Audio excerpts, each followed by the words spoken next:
سؤالنا الآخر: الغرب عبر إعلامه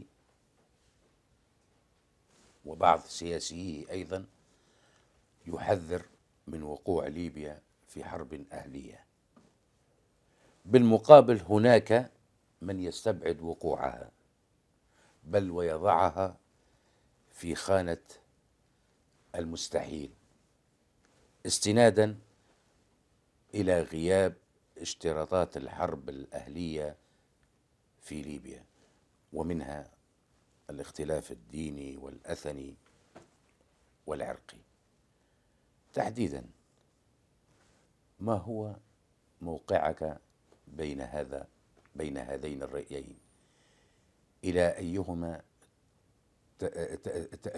تميل ولماذا؟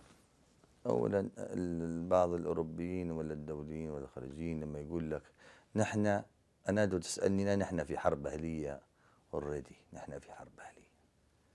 إيش معناها حرب أهلية؟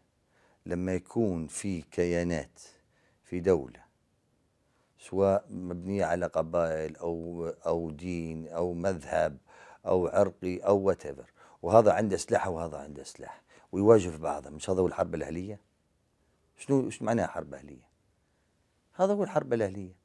هم تو بيقولوا والله لأنها زي ما قلت حضرتك إن ما فيش اختلاف عرقي أو اختلاف مذهبي، فبالتالي ما يسمىش هذا مش معطيات حرب أهلية، لكن في سلاح هنا وفي سلاح هنا، وفي تهديد هنا وفي تهديد هنا، وفي قتل هنا وفي قتل هنا. مش هذا هو الحرب الأهلية؟ هذا هو الحرب الأهلية. نحن في الواقع في ليبيا في حرب أهلية، لكن هل نحن في مرحلة معارك مش حرب؟ صح، نحن ما زال في مرحلة معارك، ولكن بالطريقة اللي مشين بيها حتحول من معارك إلى حرب.